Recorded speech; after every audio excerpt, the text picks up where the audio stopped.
Do my head toss, check my nails. Baby, how you feeling? Head toss, check my nails. Baby, how you feeling? Ooh, child, tired of the bush. I just can't get the hair flip right. I don't know. What? Joe? WTF, Joe? You know that Vanessa doesn't like it when you come into a picture. Yeah. I totally rue the day that you read Harry Potter. I totally rue the day. You know, Amy thinks that I talk to myself in here. She doesn't realize that you're here butting into my business. Is everything okay in there? Yes, I'm okay. I was just on the phone. I was talking on the phone to the dean. Yeah. Thanks, Amy. All right, see what the problems you get? All right, I'll let you have one minute to talk to the grads. All right. Congratulations, class of 2021, and to all of our award winners here. See you in my hall soon. Welcome to the 2021 Department of English Awards ceremony. We're really grateful to all of our faculty and staff and students and alumni for joining us today. We're especially welcoming to our brand new alumni who will become alumni as of tomorrow. We've got some good awards to give out, but also to everyone. It's been a long year and you did really great just getting through. So if you survived this year, then you get an award just for surviving this year. And to the rest of you, we'll be announcing some of them for you, and great job. So we'll start with the composition awards. Okay, the first year composition awards go to our writers in English composition and ESL composition. And the composition awards go to, for rhetorical analysis, Sharaya Mari for her essay Internalized Colorism, a rhetorical investigation of ethos and pathos appeals, with instructor J. Vieira Green.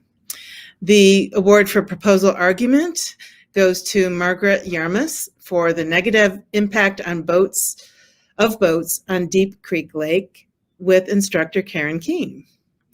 The award for remediation goes to Christian Contessa for Sisyphus's Boulder, with instructor Justin Chandler. The best of 111 goes to Haley Nadler, the potential solutions to food waste on college campuses, with instructor, again, Karen Keene. The best of English 108 goes to Juros Jokovic for traditional versus online education, with instructor William Orth. And the best of English 109 goes to Lin Vu for ancestor worship in Asian culture, cultural belief or superstition, with instructor Gabrielle Bechtel.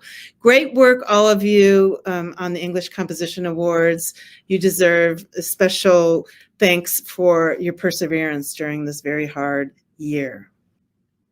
The Greer Hepburn Awards are named in honor of Carl R. Greer, who established this award in honor of his beloved professor, Andrew D. Hepburn. Hepburn was a central figure in the history of Miami, and in particular, the English department. He single-handedly, well, with the help of others, created the Miami English department in 1871 as an alternative to classics. And Heppy is pictured here, despite his severe expression. He was nicknamed Heppy, and he became president of Miami in 1871 and remained so until 1873. So our Greer Hepburn Awards go to, for first prize, Kendra Steers for Sweep Me Off Your Feet, category fiction, in Margaret Luongo's English 320 class. In second prize, Bria Lumpkins, Black and Bexley and Other Articles, in the category of journalism, with instructor Jim Tobin. Third prize goes to Cassiana Avoris for Withdrawal to Zoloft, in the category of poetry, with instructor Keith Tuma in English 320. And the fourth prize goes to Kathleen Strumpf for Apprehension and Shattered Glass in the category of nonfiction with Tarshay Nesbitt in English 423. Congratulations to all of our Greer Hepburn awardees. The Montaigne Awards are named after Edward J. Montaigne, who was a member of the class of 1941, who, like so many others during that time, left Miami to enlist in World War II. Commissioned as a lieutenant in the Armored Tank Division, he died in battle August 1944. He was only 25 years old. We don't have a photo of him right now, but Carl Greer, one of his mentors at Miami, greatly respected Montaigne's character and intelligence and established these awards in honor of him. So the first prize for the Montaigne Awards is Jada Favors, The Dream Feels Like Hope, in the category of fiction for Tarshay Nesbitt's class in English 423. The second prize goes to Kate Dargan for Silence in the category of fiction and Brian Rowley's English 320 class. And the third prize goes to Maggie Pena for From Zoom University to Zoom Productions, Performing Arts During a Pandemic and Other Articles in the category of journalism with instructor Jim Tobin. Congratulations to the Montaigne Award winners. The Bookwalter Awards in Creative Writing are in honor of Daniel Bookwalter, who graduated from Miami in 1927 with a degree in economics. Despite his degree in economics, he endowed his scholarship to promote promising young creative writers. The Bookwalter Awards are designated for current first-year students, that is, for rising sophomores. And the winner of the Bookwalter Awards are Cassandra Hauk for All That Is Bright, working with Elizabeth Lizzie Hutton in English 226, and Catherine Sullivan for Falling in Love, a piece that Catherine wrote independently of a class. Congratulations to both of our Bookwalter awardees. And the next prize is the Robert F. Almey Awards. For 40 years until his death in 1969, Robert F. Almey was a beloved faculty member in the Miami English department. For years, Almey was himself the tireless organizer of department awards and scholarships. The Almey Awards honor excellence in undergraduate analytical writing, informed by contemporary literary or cultural theory.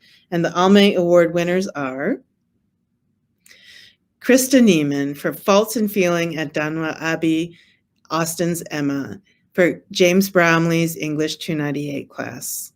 And Sophia Balsamo, Dangerous Days, Blade Runner's Vision of Corporate Power and Rebellion through its successors in Tim Melley's English 490 class. Congratulations to our Almey awardees.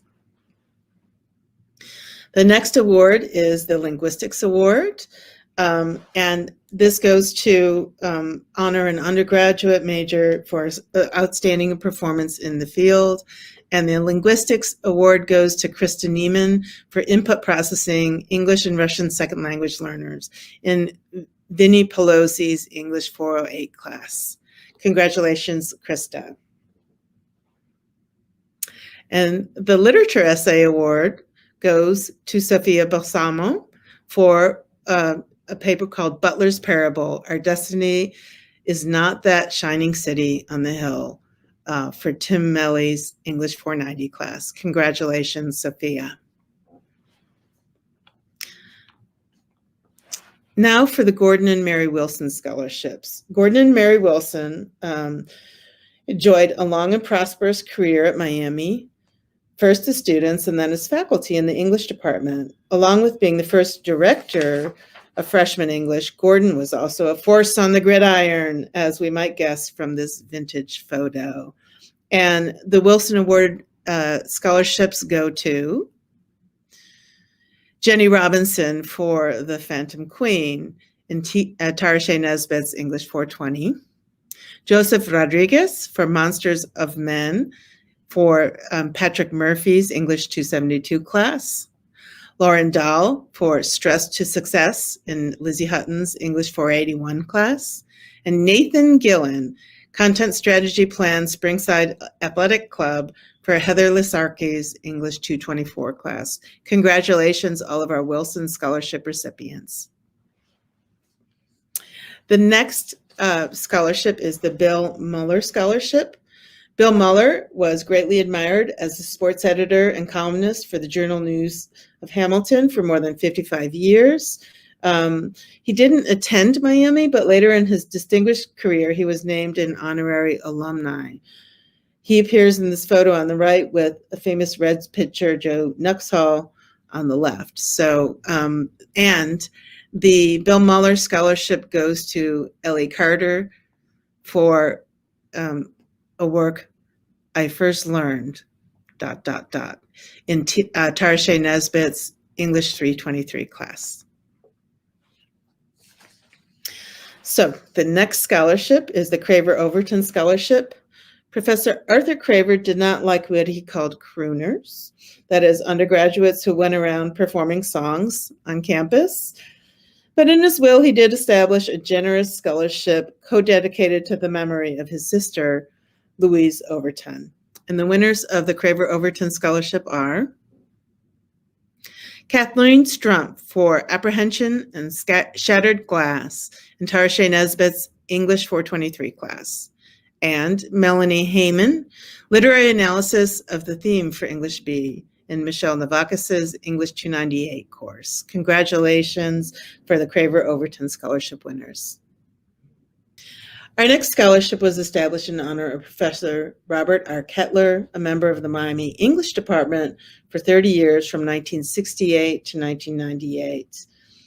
Professor Ketler specialized in American literature and founded a journal dedicated to Midwestern studies and literature.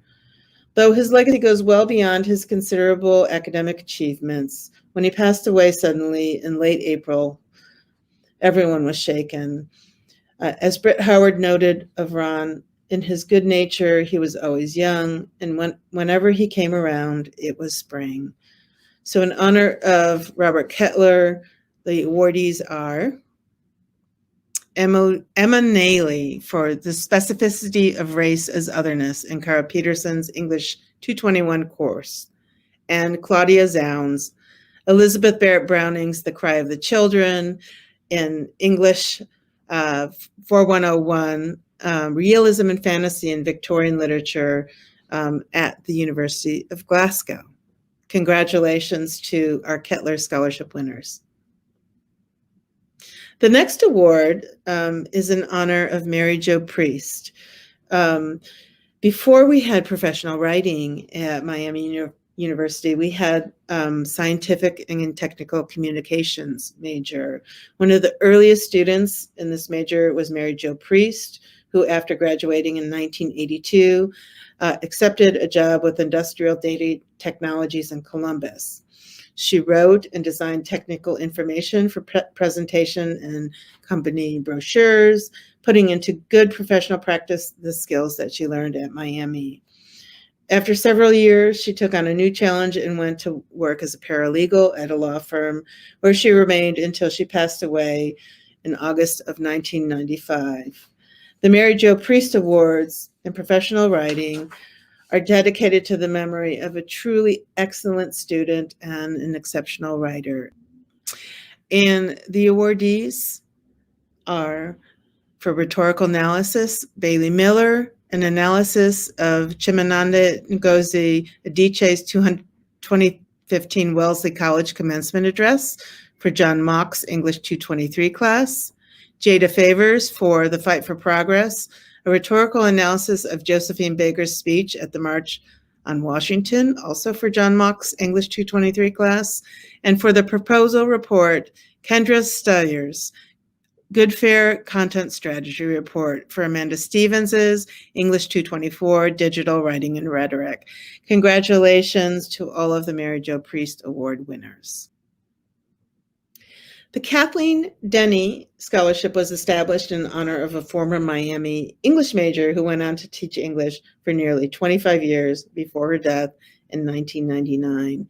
And the winner of the Denny Memorial Scholarship is Kaylee Shausu for Girl Unleashed and Other Poems. Congratulations, Kaylee.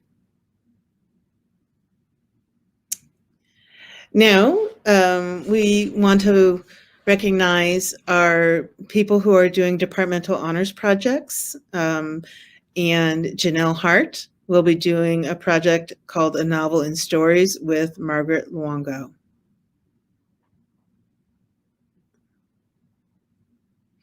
We also have two President's Distinguished Service Award winners, Molly McNamara, who is a marketing and English professional writing double major, and Brandon Small, who is an English literature and political science double major. We're really proud of you. You certainly deserve this award, and we're so grateful to have had you here at Miami. We also have an undergraduate summer scholar to congratulate. Riley Jung is doing some work with mentor Tim Melly on the evolution of risk, Don DeLillo and risk theory. Congratulations to Riley. And the Walter Havinghurst Prize. So Walter Havinghurst is somebody that you may know from the building named in his honor. He was immensely popular as a teacher and tremendously prolific as a writer, authoring 36 books, which he always composed, not on a typewriter or a laptop, but longhand and leftover examination blue books. Through a mixture of writerly brilliance and personal charisma, the impression he made on Miami seems to be profound. This year's Havinghurst awardees were selected by the creative writing faculty to honor a graduating senior who has left a deep impression on Miami with their work. And the winner of the Havinghurst Prize is Kathleen Strumpf. Congratulations, Kathleen. And now we come to the senior prizes. So I'm going to introduce each senior prize winner, and then they are going to give a short reading of their work. And I hope you enjoy their brilliant work here. The first senior prize winner in creative work is Janelle Hart for Maybe What Happened Was This in Daisy Hernandez's English 460 capstone in creative writing.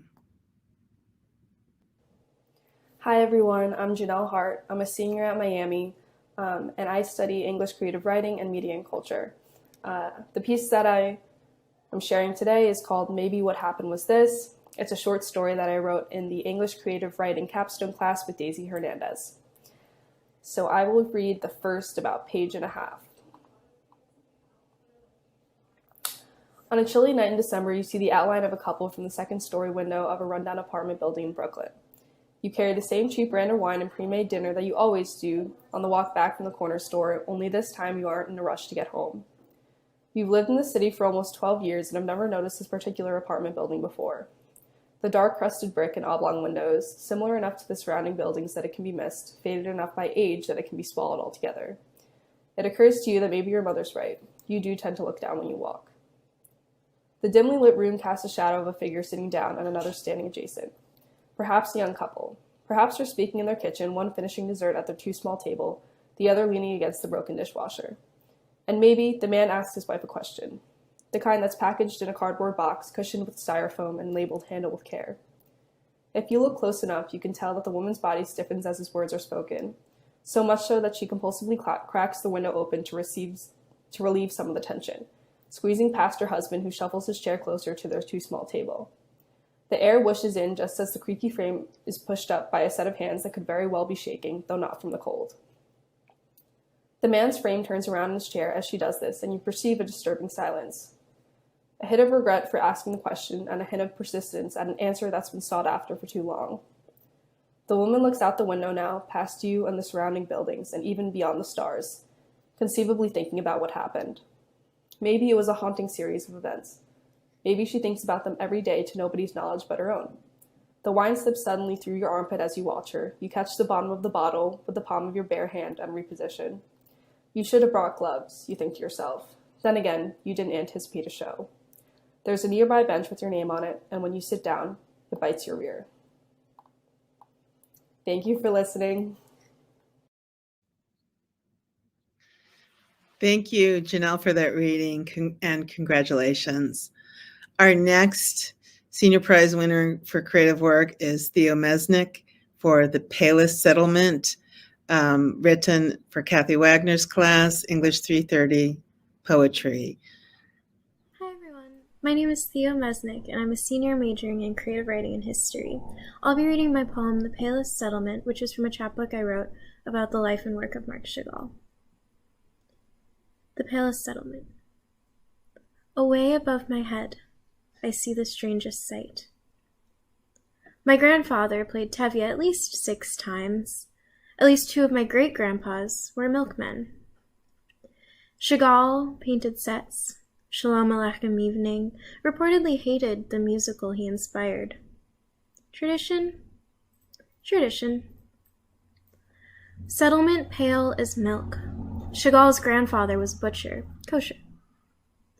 6 years old and I tied a scarf around my head, as per Shtetl in 2006 first grade fashion. Father cried, "No, Chava, no!" 2018, I told my grandma I went on a date with a nice Jewish boy. Ugh, I'm so happy. The Pale of Settlement was basically the world's largest ghetto. 40% of all Jews, cows and horses and chickens. Chagall hated the color of potatoes. The home I love, far from the 2019, thinking about how I took my Goyish partner to a Chabad Shabbos. He put on a yarmulke. I said, "That's so sexy." He once played Little Boy Number 2 in Community Theater Fiddler. Tells me, "Here's the Manischewitz aisle." I say, baby, say it again." "Say what again?" "Manischewitz." Matchmaker, make me. Chagall would scoff at the equation. He wasn't even allowed to paint his pictures, and here I came out as a non-binary pansexual, vegetarian without starving. I think, where in our bodies lives the shuttle? Where in our noses they vilified? Our soles of feet that fled? Our hands that slit the cattle's necks? Life has a way of blessing, bruising. The Einsatzgruppen blew right through. Chagall's Vitebsk was decimated. 118 out of 170,000 survived. My great-grandfather pleading with his cousins, "Don't go home." You know, Chagall, if I were you, I would have painted cows, too. Thank you. Thank you so much for that wonderful poem, Theo, and congratulations. Our next prizes are for the critical essay, and the first winner of that prize is Anthony Raffin for The Ministry of Truth, the Proliferation of QAnon on Instagram, for Michelle Simmons's English 495 course. Hello, everyone. My name is Anthony Raffin, and today I am honored to be receiving the senior prize for my critical essay, The Ministry of Truth, the Proliferation of QAnon on Instagram. As the award indicates, I am a senior. I am graduating with a double major in English literature and professional writing, and I want to take the time today to read a little bit from the essay that I had written. So I wrote this essay in the fall of 2020, and this occurred before the insurrection at the Capitol. But what I found was that QAnon was, amidst all of the criticism coming from Facebook and Twitter and the promise that they were going to delete all these accounts, I found that the accounts still existed and were able to escape the censorship. So my paper researched primarily how these accounts were able to evade the censors and continue to spread the message. So I'm just going to read the closing 2 paragraphs of my essay for you. As Larson discusses, the use of popular hashtags by a fringe group is a common rhetorical move of a parasitic public that attempts to, quote, latch onto and modify the assemblage in order to move themselves into the constellation of dominant publics, end quote. As was noted several times, the most commonly used hashtags used by @Patriot Politics Research were Republican-oriented hashtags. What is dangerous about the use of these hashtags is that they forward QAnon to a dominant public that is already susceptible to a majority of the extremist beliefs. In addition, as patriots, those being that subscribe to QAnon, view Donald Trump as a trusted source, it is not absurd to consider what they perceive themselves to be already a part of the Republican Party itself. Quote, without Q's anon army, hashtag MAGA would lose much of its core support, end quote. Therefore, it can be interpreted that the use of Republican hashtags is not a strategic rhetorical move, but an act derived from a misconception of belief. By latching onto popular Republican hashtags, patriots ensure that their content will be put into circulation in a public that would be sympathetic to the material. And considering the plethora of posts associated with these hashtags, Instagram endures the difficulty of identifying individual posts with harmful rhetoric instead of hashtags that are dangerous in of themselves. In contrast to using hashtags of a sympathetic dominant public, it was noted by several patriots to use hashtags associated with the Democratic Party to evade censorship and circulate QAnon to an entirely new public. For an algorithm that focuses on textual content, this tactic would effectively outsmart it.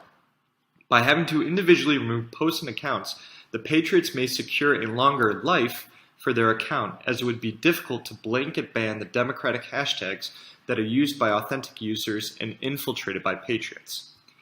QAnon is propaganda of the most criminal. It is not state-sponsored, to our knowledge, but exists as a home effort of millions of Americans. If QAnon was in fact a thoughtless conspiracy theory, then there would exist no need to give it a proper analysis in order to understand its threat. Through several disjointed methods, Q and his patriots employ tactics to embolden their belief in an alternative reality. QAnon is not a conspiracy theory, but a lie of colossal magnitude. Entrenched deeply in their beliefs, patriots deny the simple essence of logic, opting for a constructed reality in which they reclaim the power and liberty which has been stolen from them. Lest we forget the horrors of misinformation that plagued Europe of the early 20th century, we, as Americans, stand at a time where the seeds of fascist rhetoric are actively being sowed among us. No longer is there a propaganda machine of some backroom politician, for we have become the machine that actively undermines our democracy and liberty. Thank you all again for this extreme honor. Thank you for hearing the last two paragraphs, which echo a little bit more solemnly in the recent events of this past January. And I am excited to continue my academic career at Case Western University, where I'm going to be pursuing a master's degree in English literature. Thank you all. Have a great summer, and I look forward to the work and the students that will come out of Miami University in the years to come. Thank you all. Thank you so much, Anthony. That was really terrific. Our next winner is Alejandra Bello Thomas for Kate versus Kat, the final speech, written for Cara Peterson's English 221 course. And the next senior prize, honorable mention, goes to Henry Roach for Loving You Has Made Me Clean, Gendered Respectability in Anna Christie on Stage and Screen, written for Katie Johnson's English 440 class. Hello, my name is Henry Roach, and today I'll be presenting a paper that I wrote for the Fall 2020 class O'Neill, taught by Dr. Katie Johnson. The paper is entitled Loving You Has Made Me Clean, Gendered Respectability in Anna Christie on Stage and Screen. Eugene O'Neill's 1921 play Anna Christie tells the story of a young woman going by the name of Anna Christie, originally Anna Christopherson, who leaves behind her life as a prostitute and reunites with her father, who is unaware of her past employment.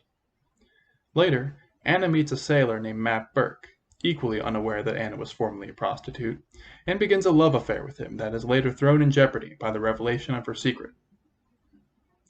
9 years passed before the play was adapted into a movie starring Greta Garbo in 1930, a period of time which crystallized a growing backlash against flapper culture, which was associated with promiscuity, and which witnessed a growing emphasis on making films that would discourage women from such behavior. Consequently, the film built on the work already done in the play to make Anna into a respectable figure despite her past, adding a new scene highlighting Anna's conformation to gender norms and taking, according to the Film Daily's contemporary review, a sympathetic and painstaking approach to telling Anna's story. Thank you very much. Thank you, Henry, and congratulations on your award.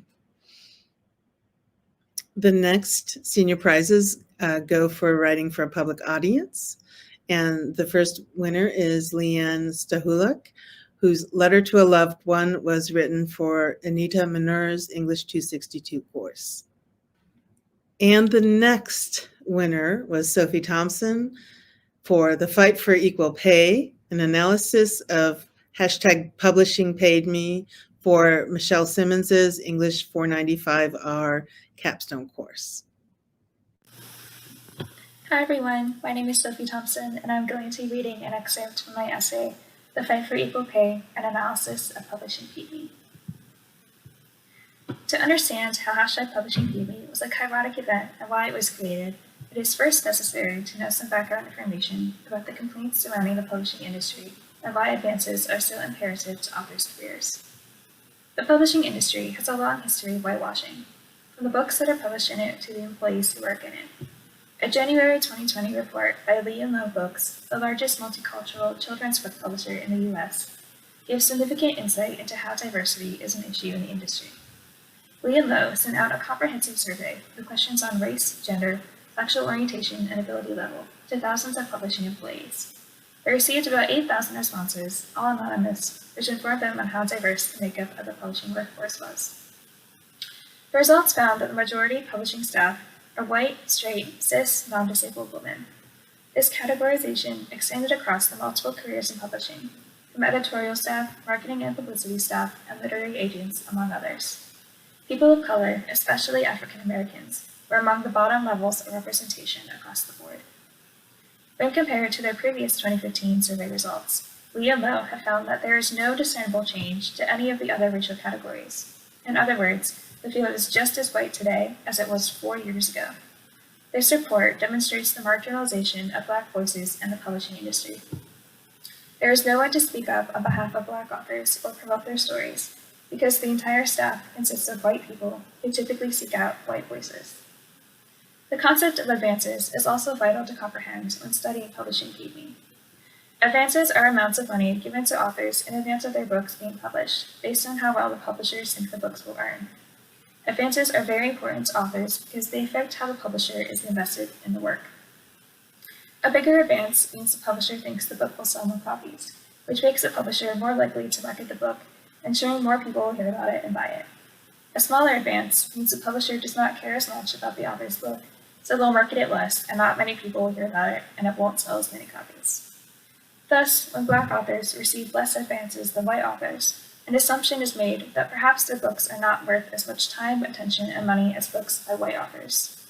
As a result, the books underperform and do not meet their projected sales count, which makes publishers think that books by Black authors do not sell and should not be pursued to the degree that books by white authors are. It is also a struggle to maintain an author career with small advances, as advance money is not paid up front, but rather split into smaller payments, made out to authors over time. Black authors encounter twice the amount of obstacles white authors do, faced with the threat of underselling books combined with small advances right from the start of their writing careers. Thank you. Thank you, Sophie, for your great work, and congratulations to you. I'd like to take just a moment now to remember Katherine Potter, who was the assistant to the chair in the English department for several years. She tragically passed away in an auto accident in August of 2020, and we still miss you, Katrina. So I'm just going to take a moment to honor everything you did for us, and to let you know that it's been hard going to carry on after your passing.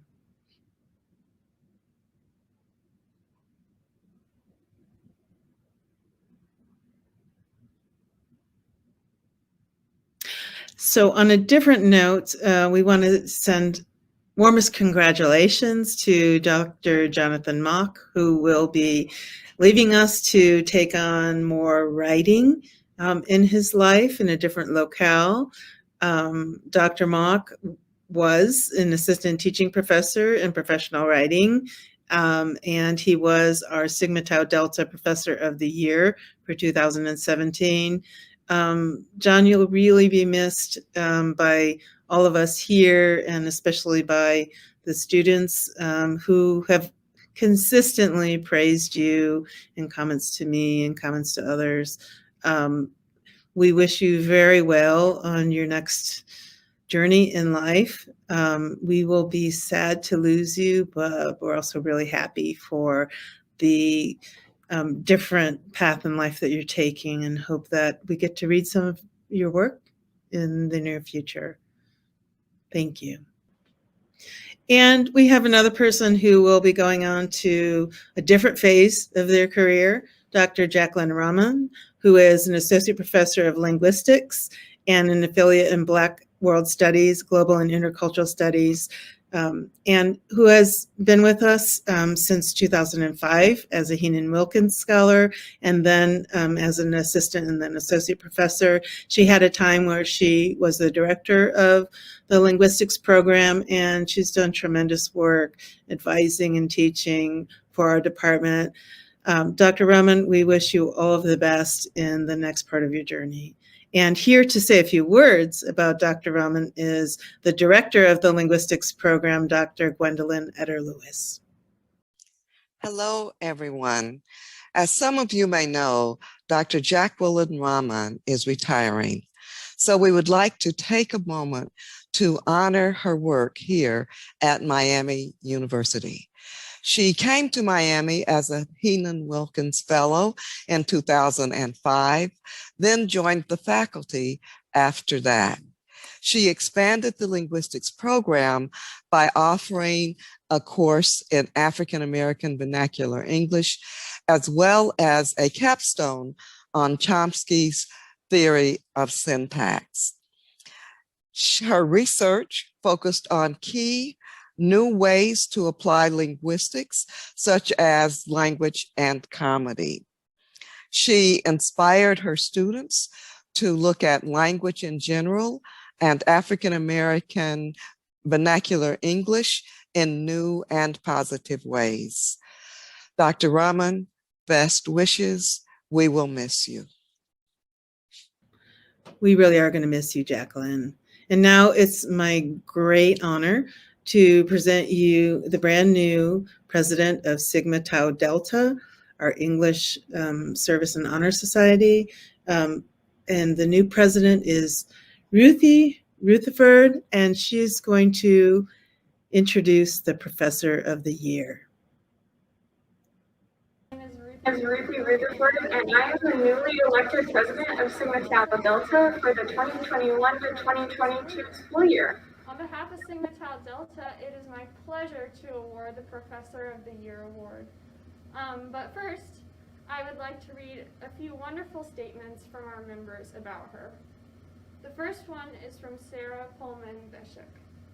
This professor is one of the best professors that I've had at Miami. Not only does she provide interesting class content and innovative ways to interact with it and our classmates, but she also is the professor who cares about students as people, the most of everyone I've had. She understands that this pandemic is taking a toll on us, and that we still have the same amount of work and yet often stressful environments to complete it in. Taking that into consideration, she made conscious decisions about the layout, design, and schedule of the course, and her decisions alleviated so much stress for myself and my fellow students alike. She provided many opportunities to give feedback and then took our suggestions seriously. She even incorporated them in the class immediately following the close of one of the surveys. Not only is she dedicated and diligent professor, she's empathetic and caring and downright hilarious. I always look forward to her lectures and listening to her rationale of why each book was chosen and why each topic matters. I'll never look at children's literature nor social justice the same way, and I have her to thank for that. This professor wholeheartedly deserves the Professor of the Year award. Another Sig Tau member, Kate Dargan, also had a few words to say. I had the privilege of having this professor as my children's literature professor during J term. While I was bummed to have to do schoolwork during winter break, I was pleasantly surprised that I actually looked forward to completing her assignments, which are always interesting and creative. Despite the difficulties of virtual learning, she made an effort to foster personal connections with her students. She frequently invited students to ask her questions about her life or career, to which she would respond with a warm and friendly video. I remember wishing I got to meet her in person because I knew I would have liked her. What I remember most, however, was her unwavering kindness and empathy. While taking her class, I experienced a devastating breakup. It was difficult for me to function. One day, I just emailed her, briefly explaining why I had turned in an assignment late. As a professor, she could have easily undermined my situation, as dealing with a breakup is not what the university calls excusable.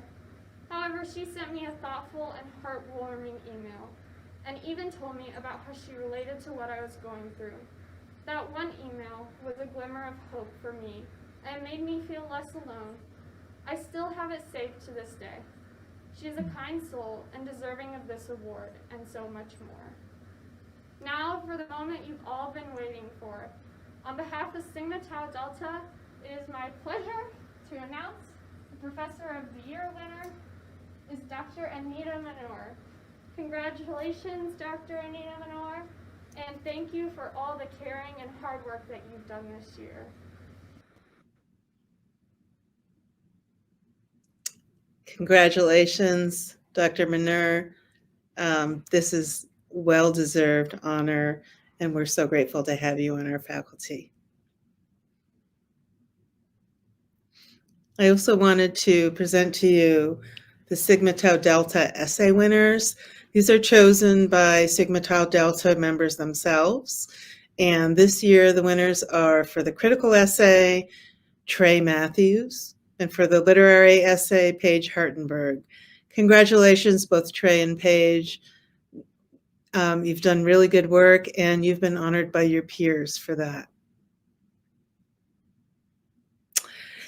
Now I have the pleasure of introducing our Phi Beta Kappa inductees. Phi Beta Kappa is an honor society for people in the liberal education and liberal arts. And from the English department, we had several, including Haley Ardell, Madeline Blades, Phoebe Campbell, Elena Donnelly, Janelle Hart, Justine Jackson, Sophia Kuhlman, Talia Mesnick, Henry Roach, Isabella Schwarza, Leanna Stuhlhulak, and Caitlin Wright. Congratulations to all of you, well deserved. And now I have the pleasure to announce to you the winners of the Academy of American Poets Awards. These awards are judged by an outside reader, and they're very prestigious. We're really proud of you.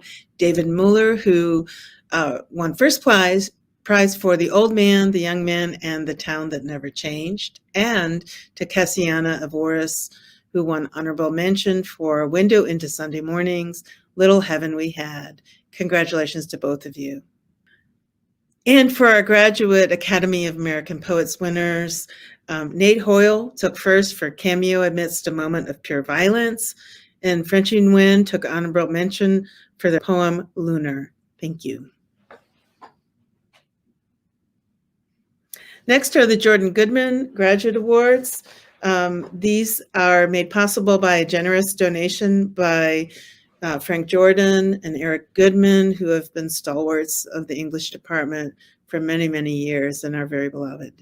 And the winners of the Jordan Goodman Awards are, for poetry, Diego Nguyen for Cremation. In fiction, Dan Massett for The Deer Hunter, and in creative nonfiction, Madison Grubb for Backhand and Open Mouth. Congratulations to all of you.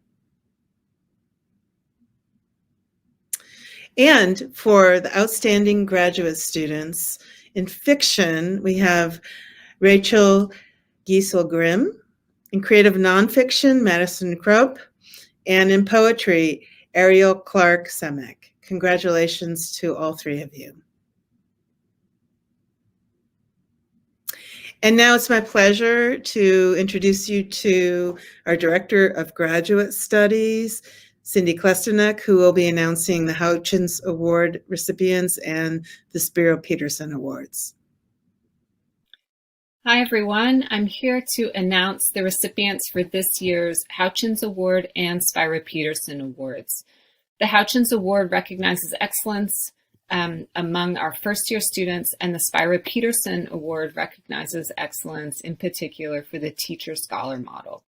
I want to thank Brian Rowley and Cheryl Johnson for their careful consideration of all the applications this year. So this year, the awards for the Houchins, there are 4 of them, and they go to Virginia Marie Pruitt, Delaney Beach, Sophia Vogt, and Lauren Whitehead. Congratulations. The Spiro Peterson Award this year, there are a number of awards, and the recipients are Sandamini Ranwalaj, Casey Kuhedra, Minky Kim, Travis Poling, Dasil Cho, and Javiera Green for our PhD students. And this year we were able to award 2 MFA students the Spiro Peterson Award, and they are Diego Nugan and Dan Massett. Congratulations to everyone for their hard work this year. Thanks, Cindy. And thank you to Spiro Peterson and Spiro Peterson's family. Congratulations to all of our graduate students who won these awards. And we're really grateful as well to the donors who made these possible. And now it's almost time for the cake and cheese cubes. I'm sorry, it will be virtual cake and virtual cheese cubes, but I hope you're celebrating at home. And while you're doing that, you can raise a glass of Diet Coke or other beverage and listen to our outgoing president of Sigma Tau Delta give us a little salutary speech and goodbye before we end this year. Congratulations to all of our graduates. And Henry, take us away. Hi guys, my name is Henry Roach. I'm a graduating senior, and up until a few days ago, I was the president of Sigma Tau Delta. When we got to college, we were told it was going to be a certain way. You're going to show up to class, listen to a lecture, talk to your friends in the hallways, put the essay in the professor's mailbox, go back to the dorm, and hang out. It was the same deal that everyone got before us. The deal where you don't show up to class afraid that someone might infect you or that you might infect someone. The deal where you don't take a 400-level English class in your childhood bedroom. And in March of 2020, all that got taken away. And over this year and a half, we not only had to learn to keep putting out quality work, to keep remembering due dates, but we had to do that while learning how to learn online in a world that was becoming almost unrecognizable. And for many of us, learning from home wasn't always so great. Many of you probably missed college. Missed being in physical classrooms, missed being able to be in the same room as your friends for even a fleeting moment. And a lot of stuff just vanished. Those incidental conversations, going to extracurricular activities, running into people you know in the hallway. Maybe you missed being away from home. And once it was all gone, I think a lot of us realized something we never really had to before. A big part of what makes college classes meaningful was actually being there in person. I always thought about the day I'd step out of Bachelor Hall for the last time after taking my last class. And this year I finished my last class in my bedroom. But we persevered. We were part of a generation born into one world that had to quickly adapt to a very different one. And here we all are. No matter what kind of year it's been, graduating college is an achievement. But we all graduated college in the face of monumental adversity, and that's something to be proud of. And one great thing is that, to me, the sense of community never really disappeared completely. I still had some little conversations with people in breakout rooms. Sometimes the teacher would disappear off the Zoom call and we'd all share an awkward laugh at our little Lord of the Flies situation. Sometimes we could bond a little just, over how weird everything had gotten. Personally, I was thankful for being in Sigma Tau Delta because every meeting we'd share a little bit about our week. One member kept getting weird gifts from her aunt. One almost spoiled Pride and Prejudice for another member. One would very conspicuously be trying to hide the fact that he was playing guitar. It was these little moments of humanity that really brightened up online learning for me, and I hope you all found those too. We're graduating into a world that's increasingly like the one we left a year ago, and while I'm excited to see what the summer will hold for all of us, I think I, and hopefully you all will as well, look back with a little fondness on those moments where the laptop screen didn't seem quite so lonely anymore. Congratulations, class of 2021. We made it. Thank you, Henry. I couldn't have said it better. And thank you for all of your leadership over this past year. And want to thank the people who made this possible and you, the viewers.